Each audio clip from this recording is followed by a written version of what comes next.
At the special company party, when a strange man pulled my wife aside and kissed her right in front of me, I didn't scream, I didn't react, I didn't fight.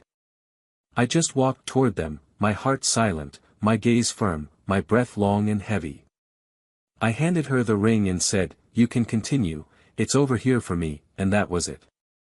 I walked away amidst colored lights, raised glasses, and false smiles, with the strange certainty that this was the end of a story that only I still respected.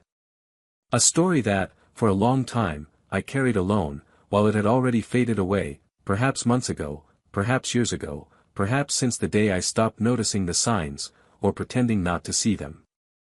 It hurts, but it's true, sometimes we're the last to realize we're already being betrayed. The last to accept that a bond has been broken. The last to believe that love still lives where only ruins remain. I didn't make a fuss, I didn't cause a commotion, because there was nothing left to save there. The damage was already done, and it wasn't just the kiss. It was everything it represented.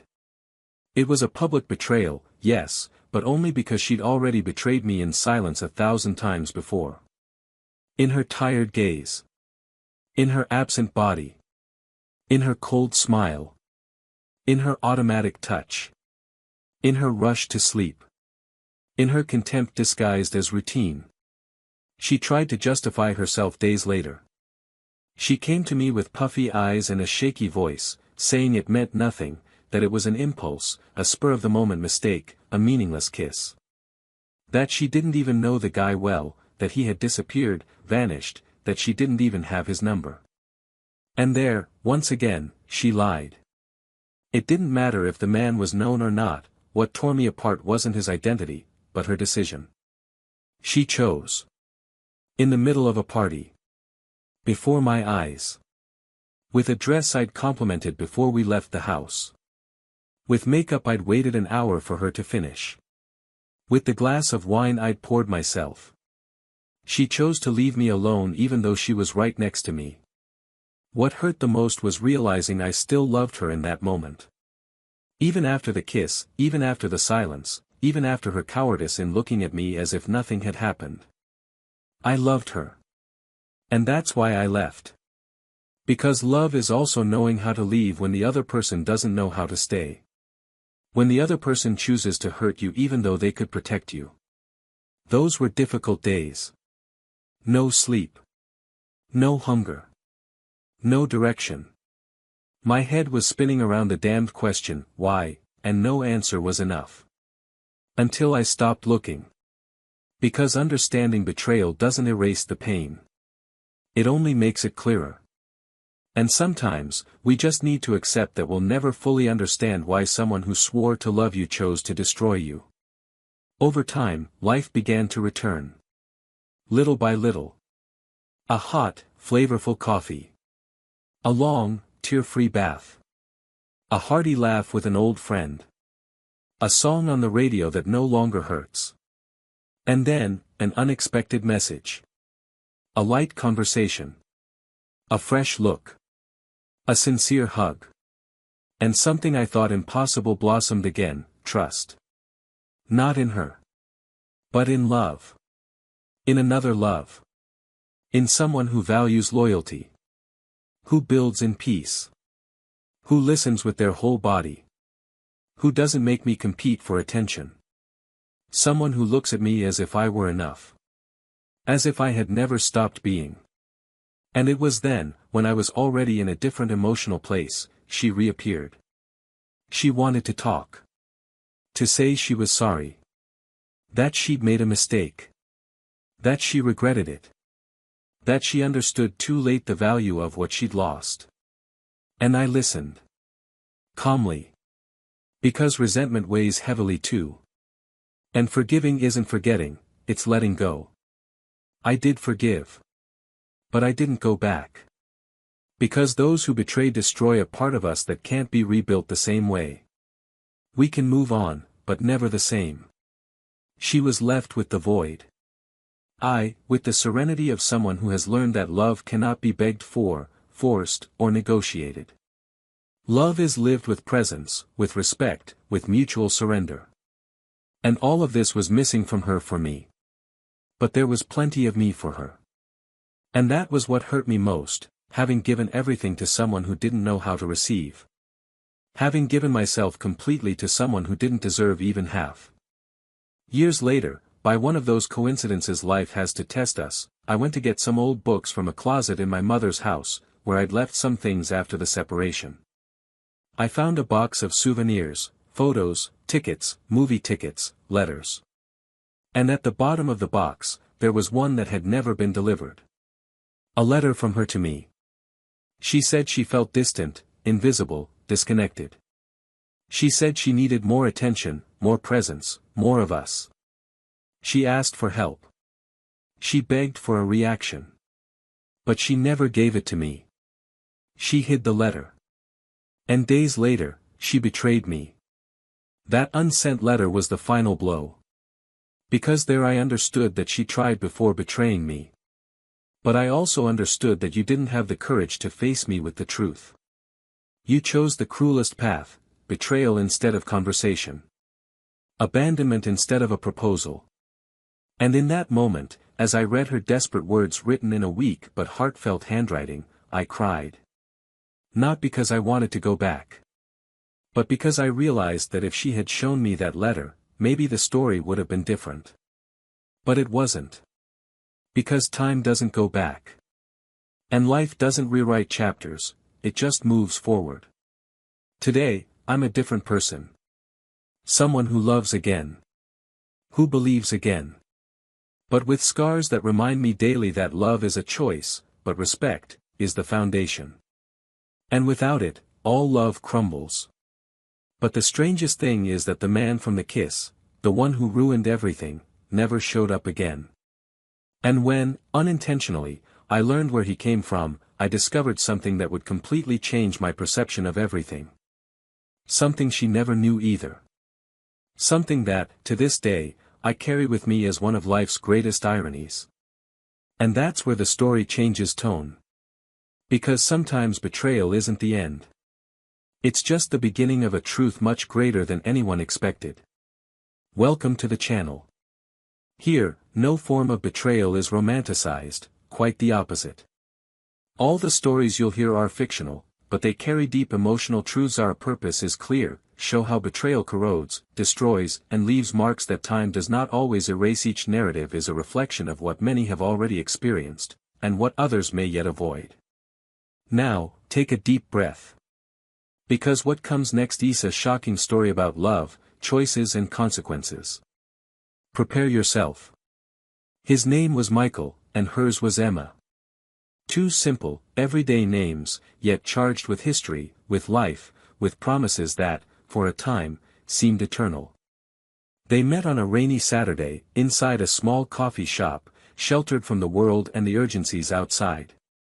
Emma was sitting by the window, scribbling thoughts in a crumpled notebook, and Michael, distracted and with his phone nearly dead, asked to sit next to her because all the tables were occupied. Conversation didn't come immediately, but it did. First with glances, then with a comment about the weather, then about the coffee, and before they knew it, they were exchanging shy laughs and sharing slices of cake. It was one of those encounters that doesn't seem important at the time, but changes everything inside. Michael was an architect, with a calm gaze and a patient way of being. He was the kind of man who spoke little but observed a lot. He had the ability to notice details others missed: the crease in Emma's sleeve, the way she wrinkled her nose when she laughed, the way she bit the cap of her pen when concentrating.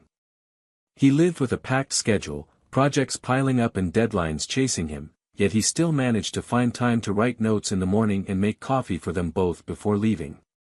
Emma, on the other hand, was a literature teacher at a high school. Passionate about words, sensitive to silence, a lover of stories that didn't end with happy endings, she said those were the ones that felt most real. She had a restless heart, the kind that feels too much, dreams too big, and sometimes gets lost in its own inner labyrinths. But with Michael, she felt peace, a peace she never knew how to name, but that made her want to stay. They both had their own worlds before they met, and it was this difference in pace that made their relationship so unique. He was stability, she was intensity. He was comfortable silence, she was words that overflowed. And somehow, these differences fit together into a beautiful balance. They lived in a small but cozy apartment, decorated with plants, books, and simple travel memorabilia. There was something homey about the way they lived, even when they didn't say anything. They shared their routines naturally. Michael took care of the bills, Emma the cooking. He was good at organizing everything, she at turning any meal into a special moment. And so, the years passed with small, precious rituals. Sunday breakfast with jazz in the background. Movie nights with popcorn, lunches with her parents once a month, walks in the park when the sun allowed. Nothing grand. But everything was intense in a quiet way. Emma used to say that love lived in the details, and Michael made a point of remembering that. On special occasions, he wrote letters instead of gifts. On difficult days, he picked her up from school with simple flowers, sunflowers, her favorite. And when she questioned whether they were stagnant, whether their love would stand the test of time, he would smile and say, "We don't need to rush, just be consistent." These words always calmed her, even when something inside her begged for more. Not more love, but perhaps more movement. Not more attention, but perhaps more intensity. And yet, she stayed, because she believed that loving was also learning to slow down. They lived in a tenuous, almost imperceptible balance between comfort and restlessness. Emma, with her ever-evolving desires, her silent doubts, her inner immersions she shared with no one. Michael, with his serenity that sometimes bordered on distraction, his way of loving that was constant, but perhaps too restrained for someone like her. Still, there was a lot of affection. There was respect. There was a shared past and plans that seemed solid. They talked about children sometimes, about switching apartments, about traveling to Europe for next year's vacation. Everything seemed in place. On the surface. But inside her, something was beginning to stir. Small, almost imperceptible, like a crack only visible up close. It wasn't unhappiness. It was a kind of subtle restlessness that surfaced at random moments, when he fell asleep too quickly and didn't realize she was still awake, when he forgot to ask how the week's hardest class went, when she wanted to talk about her fears and he only offered solutions. Emma couldn't name it, but she knew there was something there that hurt, and worst of all, it hurt alone. Michael, on the other hand, seemed completely surrendered to the idea that everything was fine. He believed in their love like someone who believes in the solidity of a well-constructed building. He believed that time strengthened them, not drove them apart. And perhaps that's why he stopped looking closely. He stopped asking questions deeply. He began to trust the structure too much and forget to care for the foundation. On their anniversaries, they still made an effort. They went to their favorite restaurant, toasted with wine, exchanged smiles and gifts. But there was a hint of effort, an attempt to relive what had been spontaneous before. Emma felt this more acutely, but tried to ignore it. Not out of complacency, but out of fear of facing what it meant. There were still good days. Days when they laughed together, when they danced around the house, when they made love as if they were still newlyweds. But these moments came between long periods of too comfortable silence. Michael was the same. Attentive. Affectionate. Present. But Emma was no longer. She smiled, but she missed something she couldn't explain. She felt alone even when she was with someone. And worst of all, she felt guilty about it. She tried to compensate by dedicating herself more to work, planning projects with her students, and immersing herself in books. But all it took was a silent night in the living room, with him distracted by his laptop and her staring at her empty cup, for the restlessness to return. At some point, she began writing to herself. Loose texts, hidden confessions, unanswered questions. She didn't show them to anyone, least of all him. It was as if she'd created a secret space within herself, a place where she could be true, even if only for a few minutes a day. Michael continued to believe she was fine. And perhaps, for fear of disappointing him, she pretended to be. In the eyes of their friends, they were the perfect couple.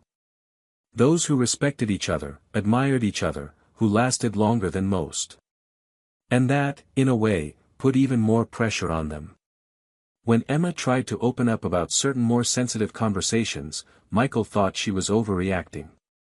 He said it was just a phase. That they were fine. That it was normal after years. And then she kept quiet. Accepted it. But the rift grew. Some days, she thought about leaving. Other days, she felt ashamed for even considering it. He was good. He loved her. She knew it. And yet, something inside her was already beginning to shut down, little by little, like a light slowly fading until the darkness becomes natural. There were no serious arguments. No shouting. No betrayal. Not yet. But what there was a silence filled with absence, an absence only she felt. And this feeling made her wonder, day after day, if love was enough. If stability was enough. If comfort could, at some point, turn into prison.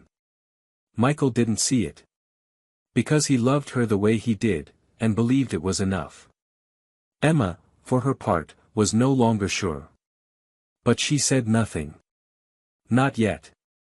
And it was in this scenario, of quiet love and hidden doubts, that something began to take shape on the horizon. Something not even she could have foreseen. Something that would forever change everything they had built. And that would show, with an almost cruel intensity, how sometimes love doesn't die suddenly. It fades, silently, until someone makes the mistake of trying to feel it again, somewhere else. It was a warm late afternoon, one of those that brings tiredness even before night falls, as if the air carried an invisible weight. Michael, as usual, left the office with his head full of ideas and numbers, but with a light heart. There was something satisfying about the routine for him, the predictability comforted him. The return home, the automatic gestures of taking off his shoes, greeting Emma with a kiss on the forehead, asking how her day was, and listening, even if distractedly, to her stories about her students, her books, her plans for the next school project. But that week, Emma seemed more distracted. She said she was tired, a little overwhelmed, and justified her silence with her eyes lowered and the promise that everything was fine, she just needed some time. Michael, accustomed to respecting her space, didn't insist. He thought maybe it was just the weight of the semester, or one of those cycles she experienced from time to time, and chose to give her the space she seemed to need. The following weeks dragged on. Small absences began to creep into the details. She went to bed earlier, avoided long conversations, smiled less intensely. He tried to keep the mood light, prepare dinners, suggest outings. She accepted, but always with a distant look, as if she were only physically present. She began going out more often, saying she needed time for herself, that she wanted to walk, think, breathe. She began to respond to messages more slowly, forgetting little things, trading subtle touches for quick hugs, as if avoiding depth were a form of protection. Michael noticed, but said nothing. His love was silent, and his trust in her was so solid that he refused to suspect anything. He preferred to believe it was just a phase, one of those moments when couples drift apart for a while and then reunite. After all, there were no arguments, no fights, no apparent reasons. Just distance. Emma, for her part, was plunged into an inner turmoil that was difficult to contain. The previously subtle uneasiness now took over her thoughts, her breathing, her skin.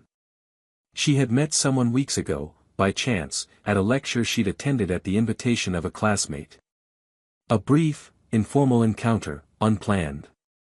But something about that man sparked a spark in her that had long been extinguished. He was a stranger with a confident demeanor, a gaze that listened intently, a tone of voice that seemed to understand her pauses. There was no intention, at least not at first. They talked, laughed, exchanged impressions about books, exchanged numbers. She hesitated before replying to the first message, but she did. She told herself it wouldn't go any further. Just a conversation outside the bubble of everyday life. Just someone new to share ideas with. But it didn't stop there. The man, whose eyes always seemed to know more than they were saying, began to become a constant presence.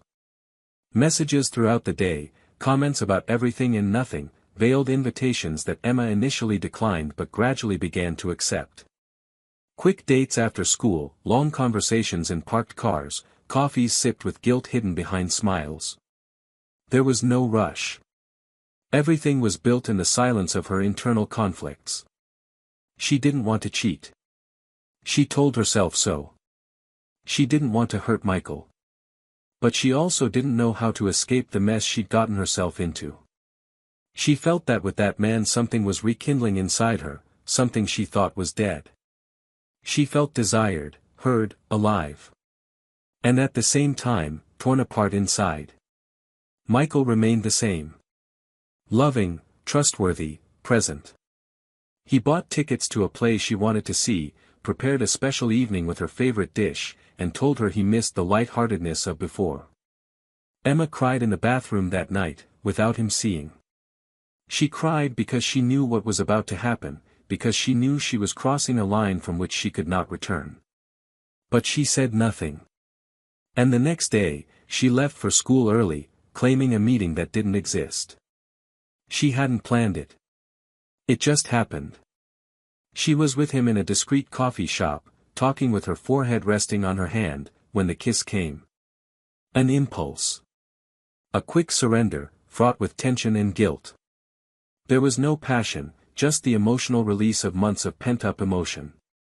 And when they pulled away, Emma knew there would be no hiding it for long. That kiss was more than an act. It was the end of what she and Michael had built.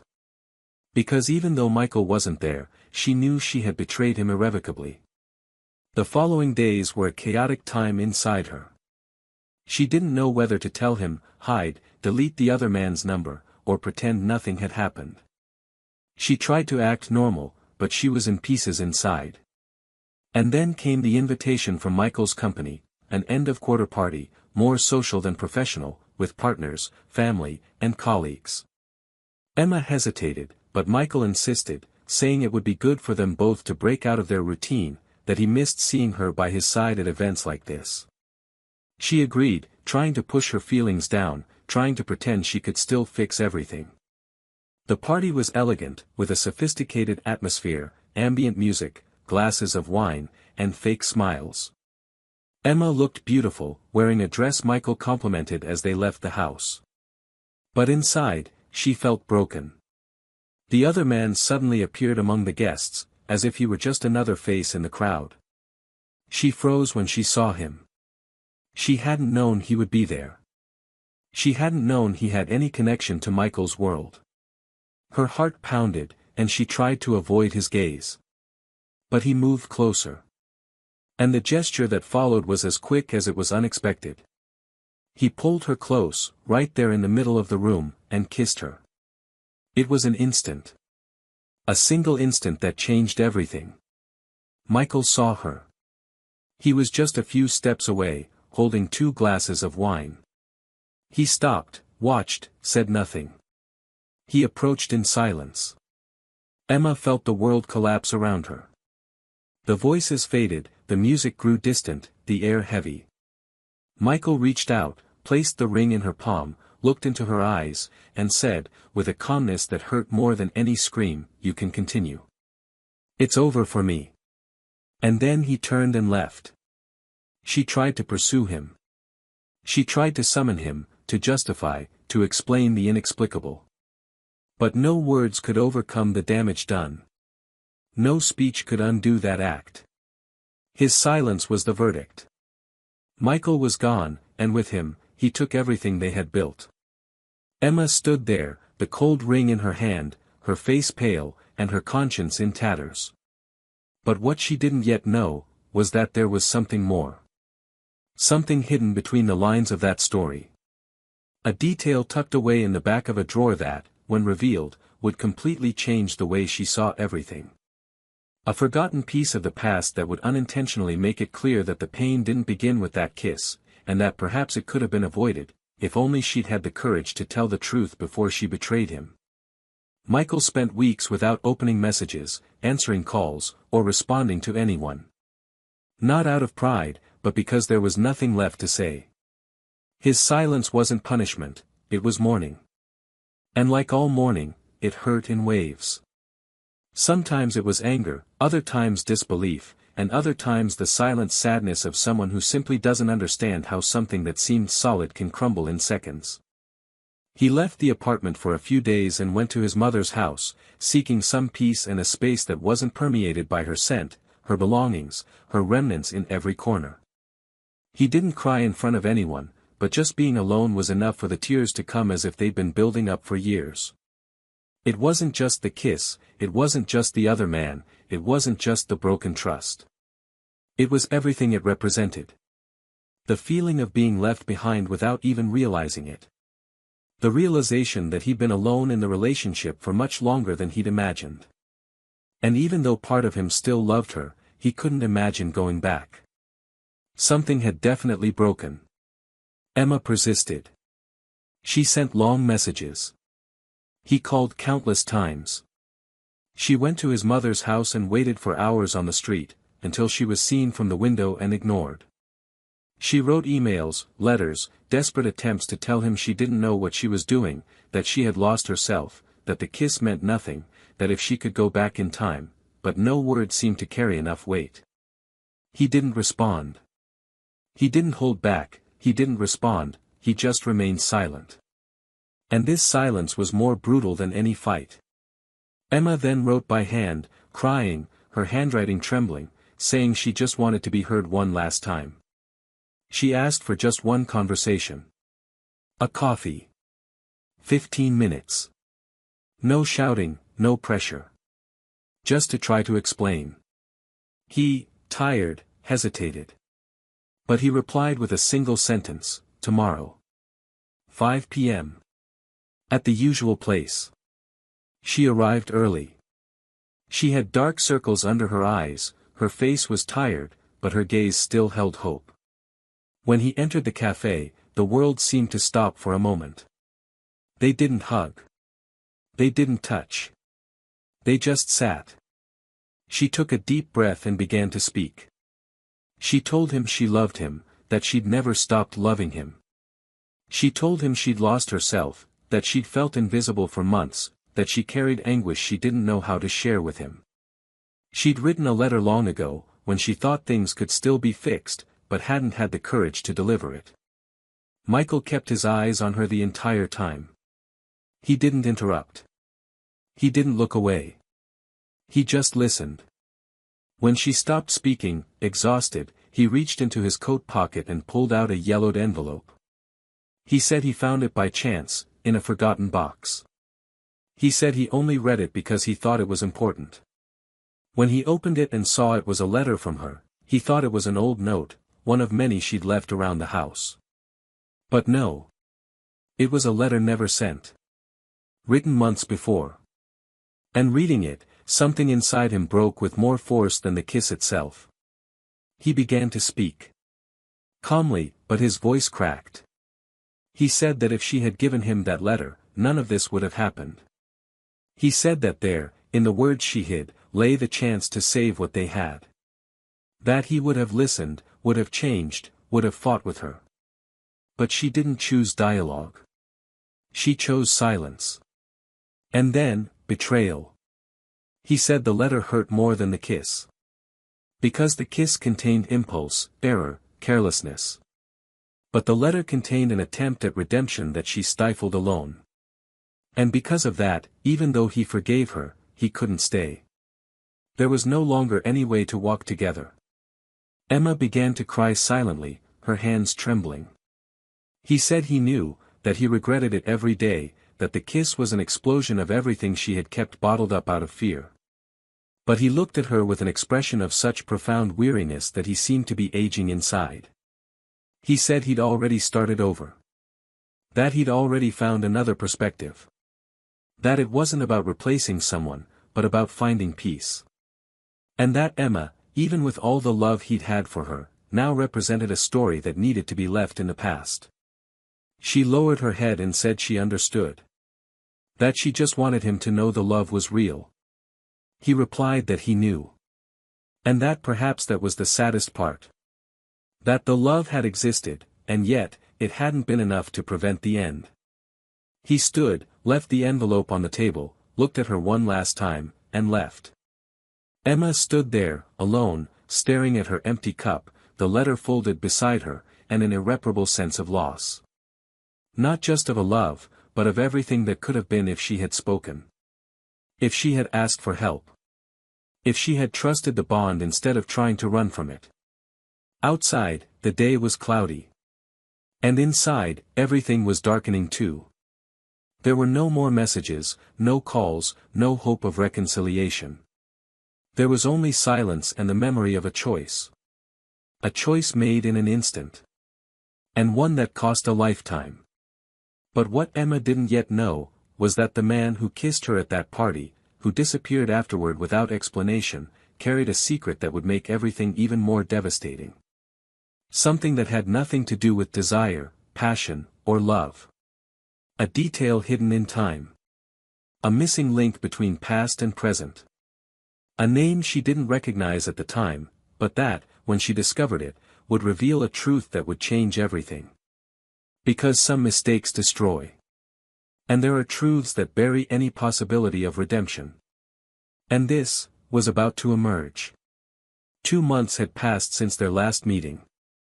Emma continued to live in a strange limbo between regret and inertia. The mornings were slow, the days dragged, the nights too long. She returned to teaching, returned to smiling mechanically at her colleagues, returned to repeating her daily routine, but the spark was no longer there. It wasn't just Michael's absence in her life that consumed her, but the profound emptiness of having destroyed something real without even understanding why. The man who had kissed her at the party had disappeared without a trace. She never saved his number, never knew his last name, never asked where he came from. He was just a face that appeared at the wrong time, with words too sweet for someone who was broken inside. She tried to look him up on social media, tried to discreetly ask the colleague who invited her to the lecture where she met him, but no one seemed to know who he was. Like a shadow that passes through someone's life only to cause chaos and then leaves before dealing with the fragments. Emma felt she needed to understand, needed to close that cycle with some logic. I needed to know, at least, why. It was on a cloudy Saturday that everything began to fall into place. She was organizing old folders on her computer, deleting files from years ago, when she came across an old, unread email, lost in a folder called Drafts. The sender was a common male name, familiar but distant. The content, a farewell message. Curious, she clicked on it. It was a letter from a former student, a sensitive boy with watchful eyes and a soft voice, who had left the school years before after his mother passed away. The letter was a thank you. It said she had been a light to him during that dark time. That her literature classes were the only thing that kept him going, that she had taught him to find meaning in words even when life made no sense at all. Emma felt her heart sink. She didn't remember the email, but she remembered the boy. He was different. Far too intelligent for his age. He always stayed after class to talk, to show his writing, to listen to advice. He had a mature look in his eyes, and there was something about him that touched her deeply. But he left without warning, and after a while, he disappeared from everyday memories. Intrigued, she searched for his name online. And there, faced with a recent photo, older, more confident, more of a man, her stomach turned. It was him. The man from the party. The same one.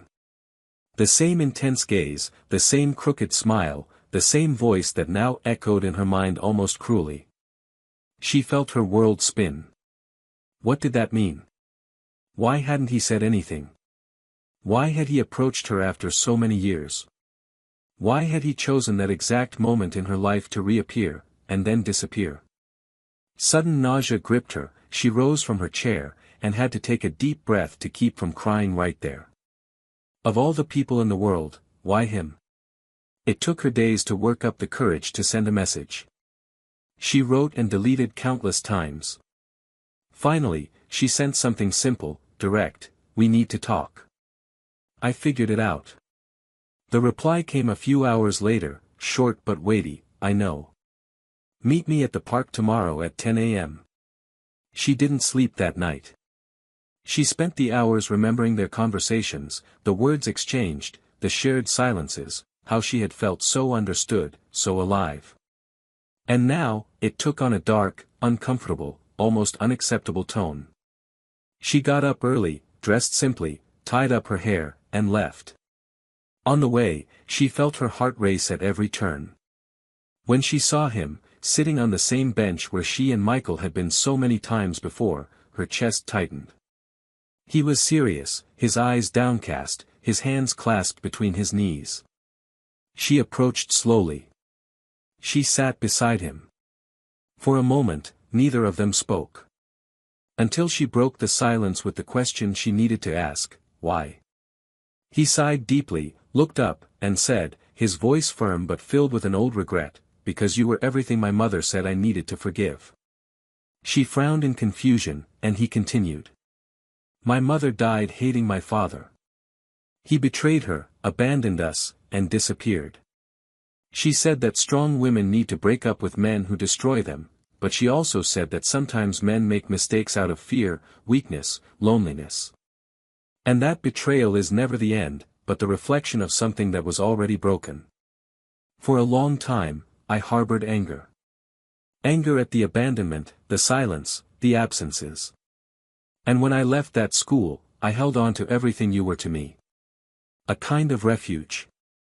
You didn't even know it, but you saved me. Emma shook her head, confused. That doesn't answer anything. Why did you kiss me? Why did you disappear? Why did you get involved with me now, out of the blue? He took a moment to answer. Then he pulled a small, old, yellowed photograph from his pocket and handed it to her. That's my father. She took the photo, and for a moment, the world went silent. It was Michael.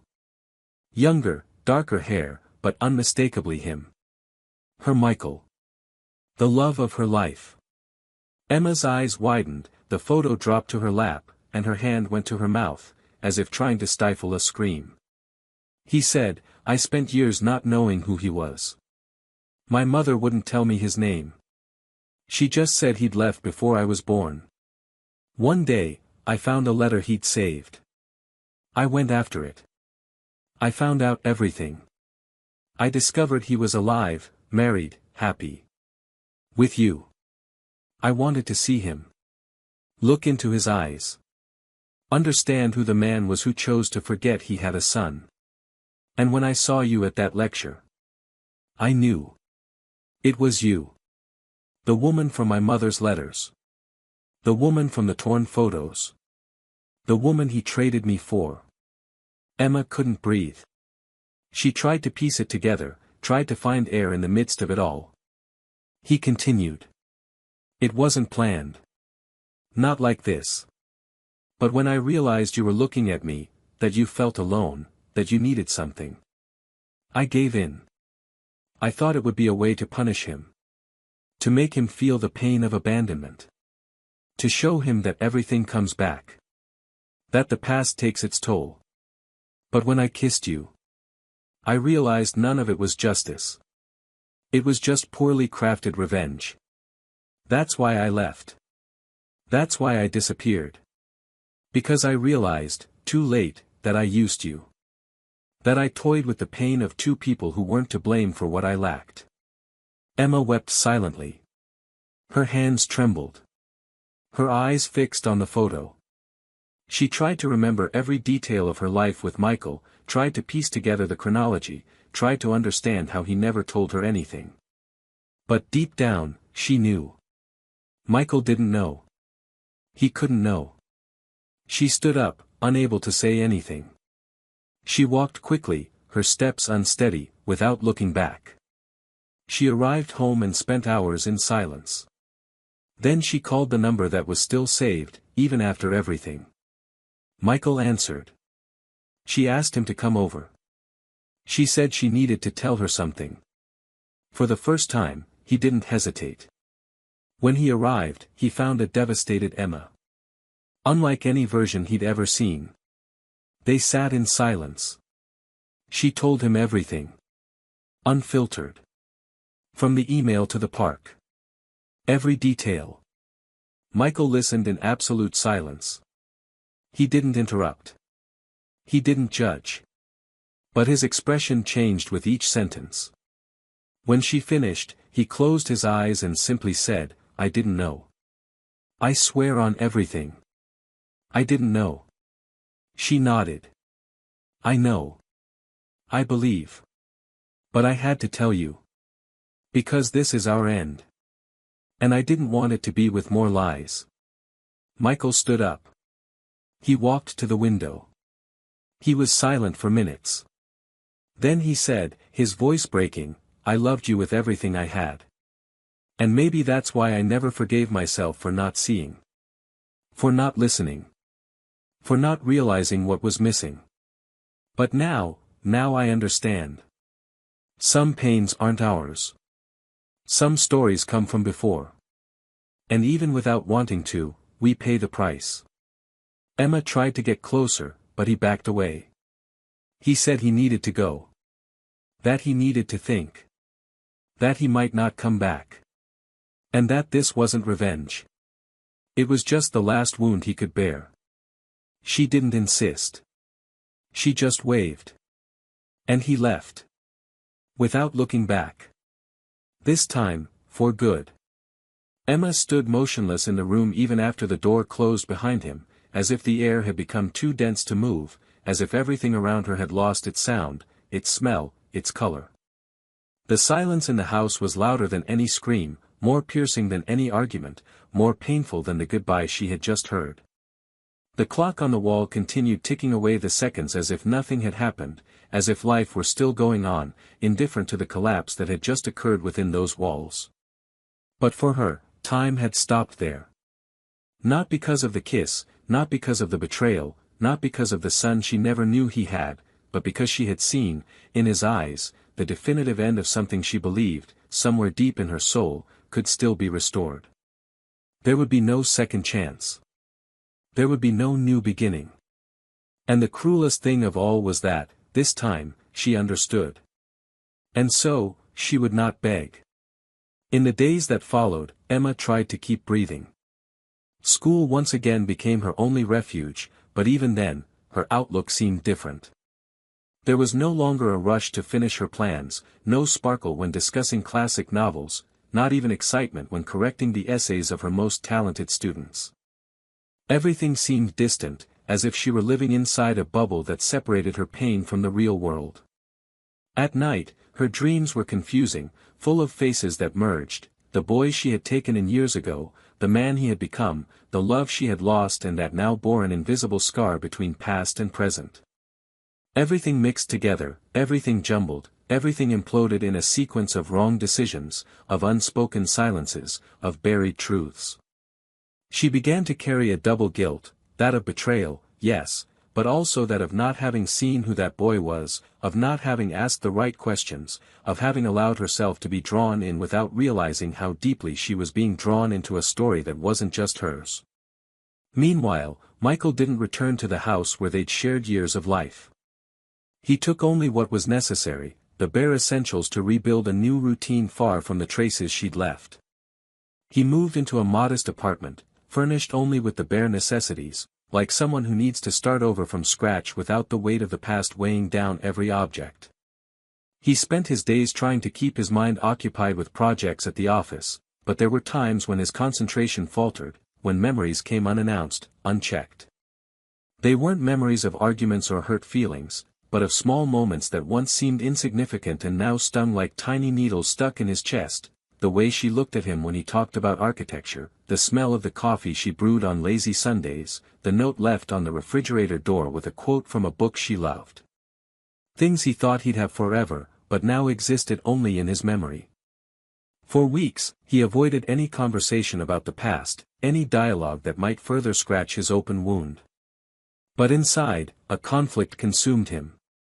It wasn't about anger anymore. It was about humanity. About the strangeness of knowing she had a son, a grown man, with pain and motivations he never knew existed. The fantasy of Emma being dragged into this without understanding what she was getting into made him even more uneasy. Because, deep down, he knew there was nothing more she could do. But even so, he couldn't find peace. He couldn't accept that he had committed, even unintentionally, the same abandonment his own father had committed against him.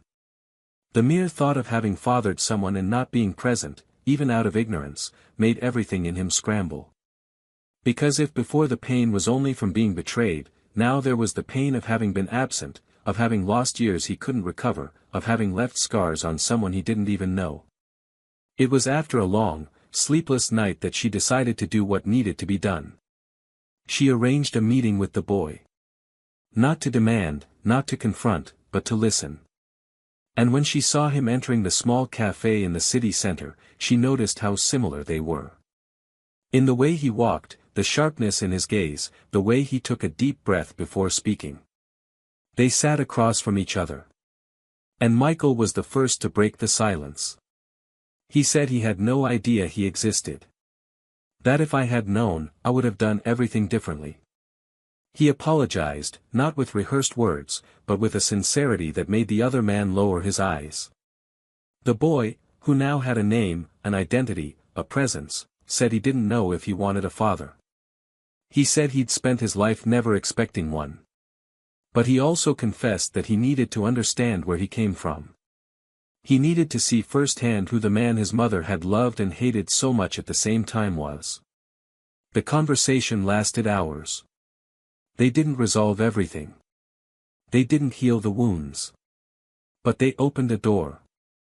A door of possible reconciliation, not as father and son immediately, but as two men who carry the same unfinished story in their bodies. Emma learned of the meeting through a brief message sent days later. Michael simply said he had spoken to him and thanked him for telling her the truth. And that now, more than ever, he knew the past could not be undone, but the future could still be written with more honesty. There was no rancor in the words. Only a mature, resigned pain, tired of carrying the weight of what could no longer be changed. She cried as she read it. She cried because, for the first time, she felt he didn't hate her. And maybe, just maybe, that was the closest thing to peace she would get from the man who had once been everything to her. Even so, Emma didn't seek him out again. Not out of pride. But because she understood he needed to move on. And so did she. For the first time in months, she felt a different calm. A gentle acceptance, like someone who finally understands that the mistake she made was too serious to be erased, but not enough to stop her from starting over. She started going out more, looking people in the eye again, talking to students with a less sad smile. She began walking in the mornings, frequenting bookstores, rediscovering small pieces of herself that had been forgotten during the time she lived for a relationship that had already died long before its end. Little by little, she rediscovered herself. And with that, she also understood that the most important love she had lost, was self-love. Michael, on the other hand, began to allow himself to be there too. More carefully, more cautiously, more silently. He didn't seek out anyone, he didn't open up easily, but he began accepting invitations, going out with friends, and talking lightly. A coworker, who had always been around gently, approached him more firmly. She didn't ask too many questions, didn't try to take up space, she was just there. And it was this unpretentious presence that began to warm something inside him that had been frozen for too long. There was no rush. Just a new rhythm. A new perspective. A new beginning that didn't come to replace, but to show that life doesn't end in the wreckage. That sometimes love comes after war, with the calm of someone who has lost everything and now only wants peace. Time passed. It didn't erase the story, but let each person find their own path. Emma continued to carry the memories like someone carrying a scar, not to punish herself, but to remember the importance of choosing better. Michael learned to truly forgive. To forgive his son's absence, Emma's unintentional lie, and most importantly, himself. The young man who was the link between them also moved on, now with the clarity that he didn't need complete answers to move forward. The truth was enough. And the truth had finally come to light. But deep down, in a place no one else could see, a dilemma still existed. Because some stories, even closed, continue to reverberate in every gesture of the present. And on any given afternoon, when their paths cross again, something still unresolved will pulsate. Not to reopen the wound, but to show that, even in the saddest endings, there is always a choice to be made. One final choice. And this one will be definitive.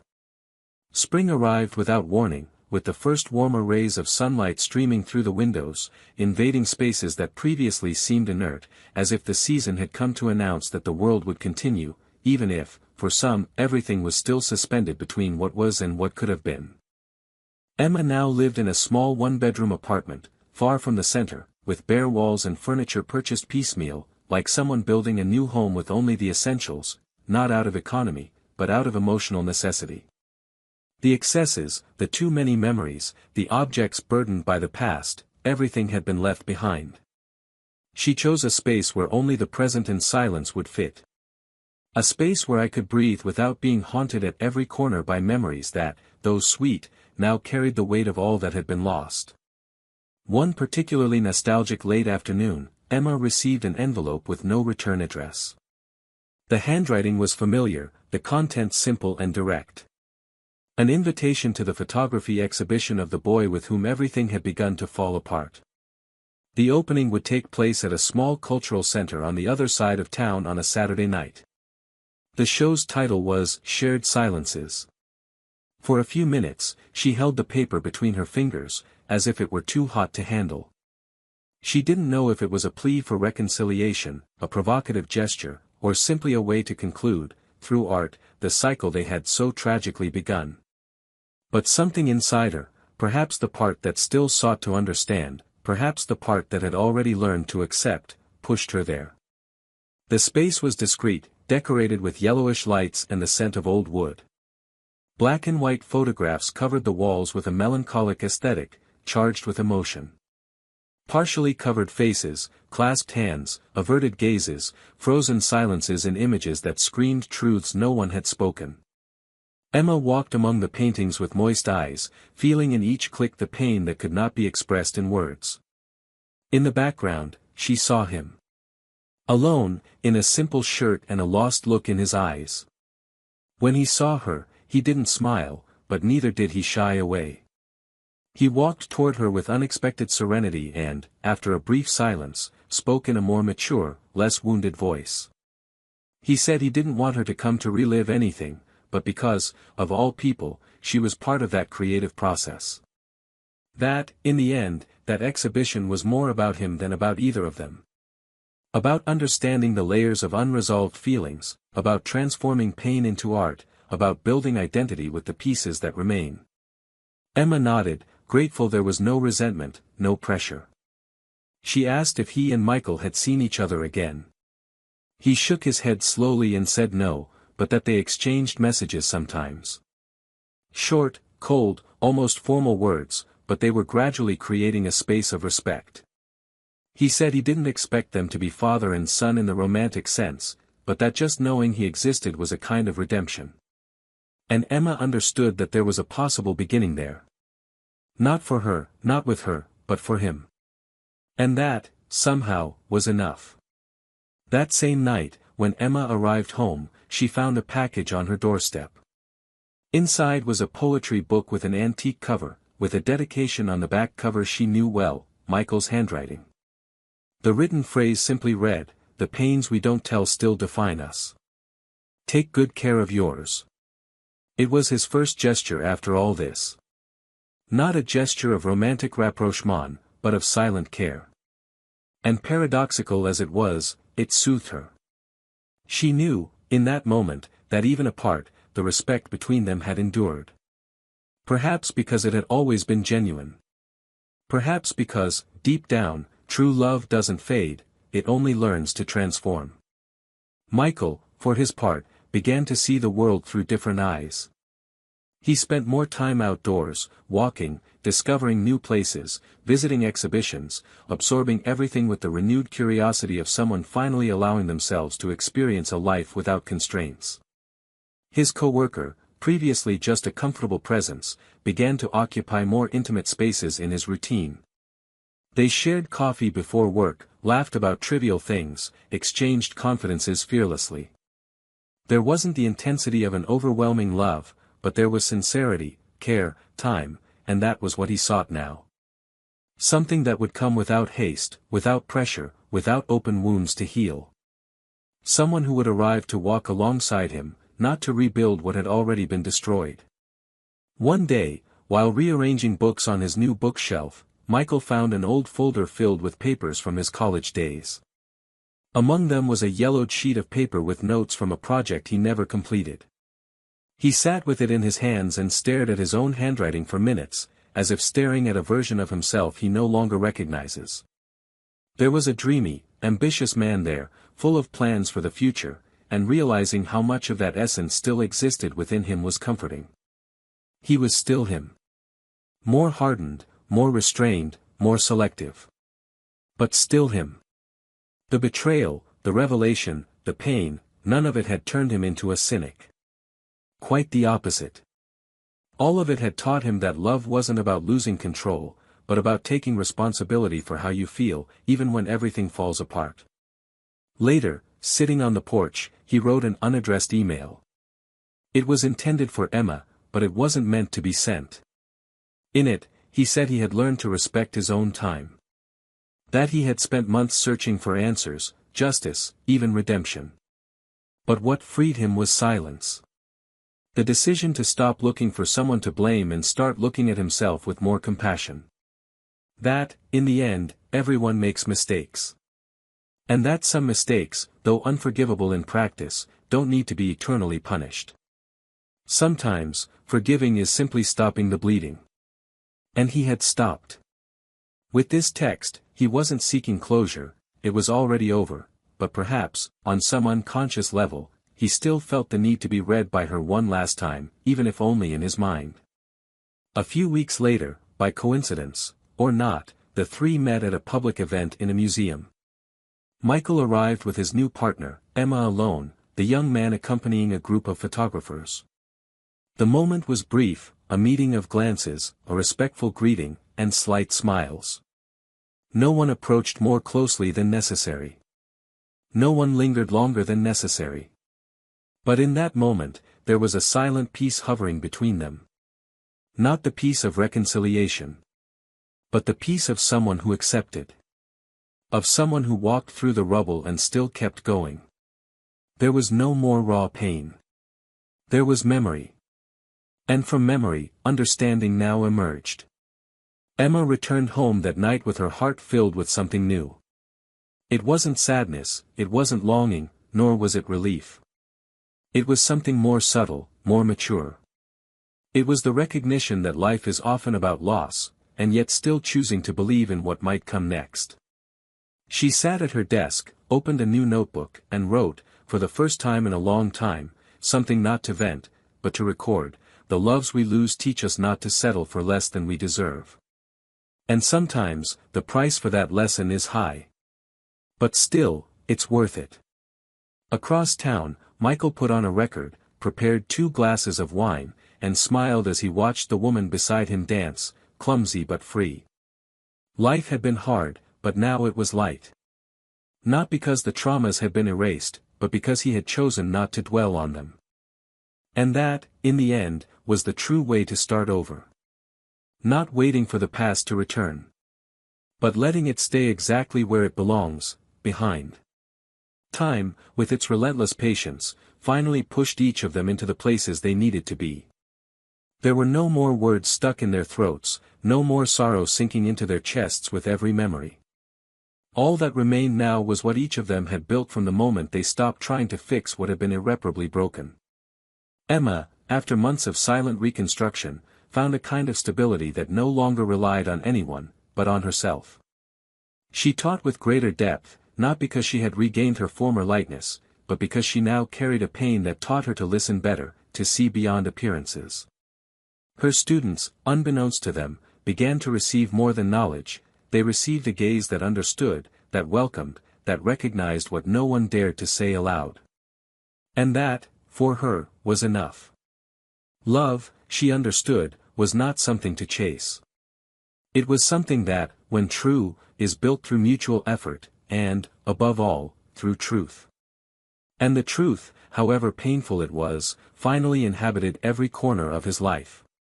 One Saturday morning, while organizing her new bookshelf, Emma found the ring he'd left on her hand that night that marked the end. She'd impulsively put it away, without knowing why, as if it were just any object, but seeing it there now, cold and metallic, she understood it was the last thing still tying her to the past. She walked down to the street, walked to a bridge where she often stopped to watch the river in moments of reflection, and there, with a deep sigh, released the small gold circle into the current. It wasn't just any symbolic act, it was the true end of a cycle. An unspoken but felt full stop.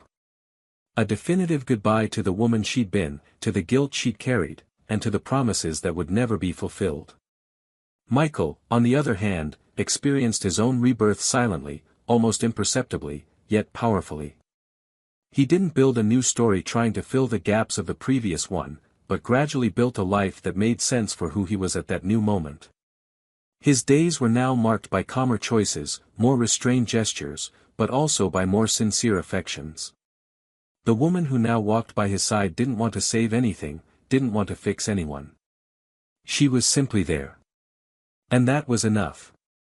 With her, he learned to laugh again, not with the reckless enthusiasm of youth, but with the maturity of someone who has understood that life can fall apart at any moment and, therefore, must be lived with presence. The relationship with his son, in turn, was built carefully, like someone walking through a minefield, treading slowly, testing the ground. They began with brief encounters, then came more intimate exchanges, silences filled with looks that said more than words. Michael never tried to be the ideal father, it wasn't possible. But he became someone present, willing, someone who listened. And that, in the end, was more valuable than any father figure forged by obligation. One day, while visiting the boys' new exhibition, which featured images of blurred faces with poetic captions about absence and reconstruction, Michael was moved.